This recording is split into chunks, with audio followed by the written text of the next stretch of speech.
Okay. In this video, we are going to see principal component analysis.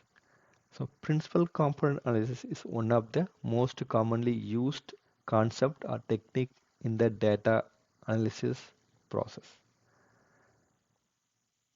It's a kind of pre-processing step before we do any data visualization or data analysis. It's a multivariate statistical technique to reduce the dimension of the data set. So it's a dimensionality reduction methodology.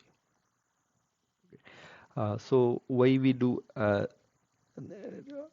need to reduce the dimension? Let's take a data set of 1 million record with 100 features. So we all know like what is meant by features. So it's nothing but variables that acts as a input to the machine learning system to predict.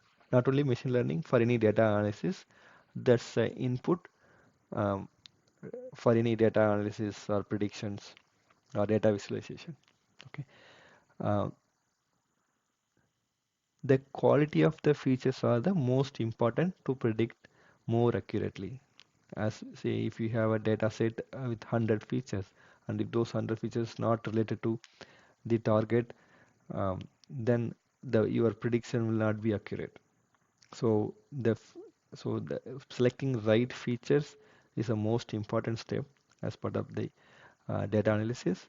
So the more the feature, the ML system will need more computational power, or it will take like longer time to produce the output. Or even if you take visualization, it takes longer to display the graphs, or it may need like um, or the visualization may not be good enough for us to read.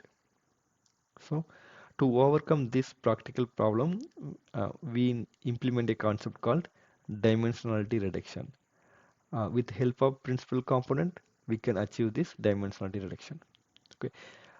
So with the help of this PCA, when I say PCA, it's a principal component analysis. Um, so with the help of this PCA, we create a linear combinations of the original features. Okay. It transforms the data from high dimension space to low dimension space with minimum loss of information. Okay. The large sets of variables is is converted into smaller one. At the same time, it maintains the original data variance as possible. Okay. The reduced features, say like we have 100 features and we are reducing it to 5 or 10. Uh, those 10 features are uncorrelated with each other. So at the end of the after implementing the PCA, we get K components. For example, say you have a data set with n dimensions, or say 100 dimensions, and with the help of PCA, we convert them into a data set with K components, where K is less than or equal to n. So in this case, if we take a data set with 100 features, and we can convert that into 5 or less than 100 PC or principal components. So here there are important concepts like variance and the covariance. So those two needs to be we need to understand more before we go into how to implement PCA.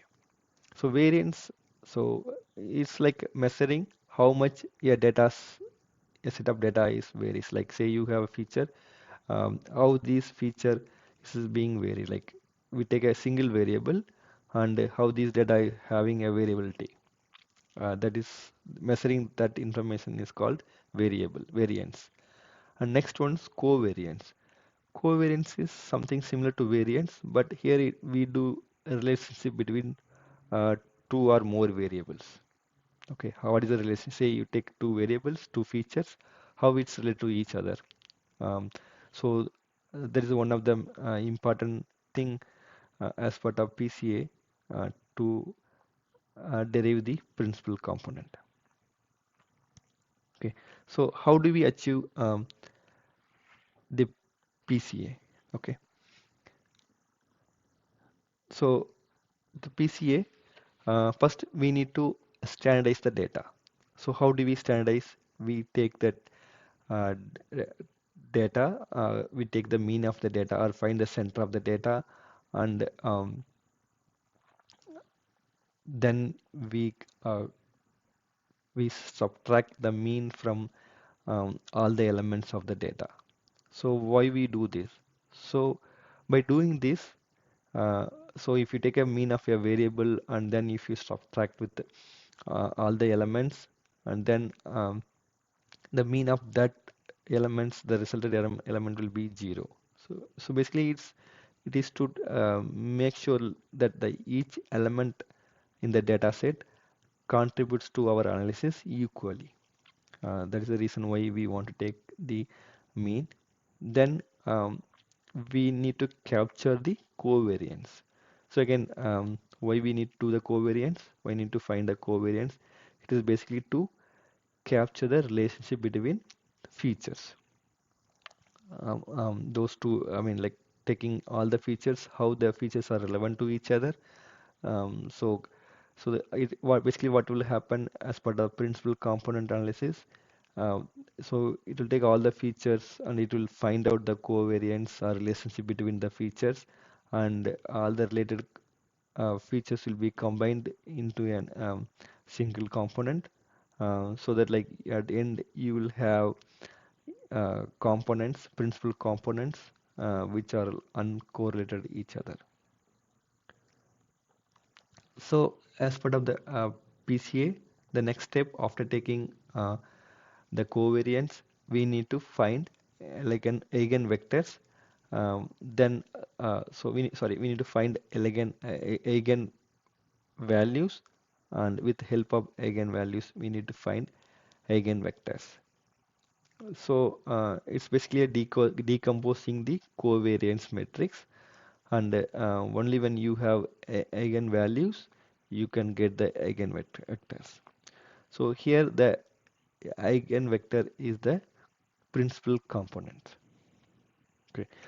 So the more the higher the eigenvalue, the variability will be high.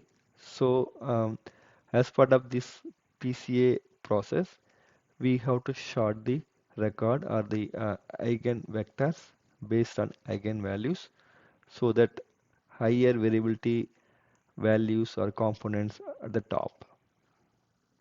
So once you have the eigenvectors, then we have to so we will pick, like say for example, like out of 100 features dataset, if you want to pick um, 10 components, so we will be picking top 10 eigenvectors. That is our principal component, and we need to multiply that principal component with the original matrix um, to get the reduced dimension reduced data set. Then we have the data, the dimensionality reduced data set, which we can pass it to we can pass it to the machine learning algorithm, or we can use it for data visualization or for any other data analysis.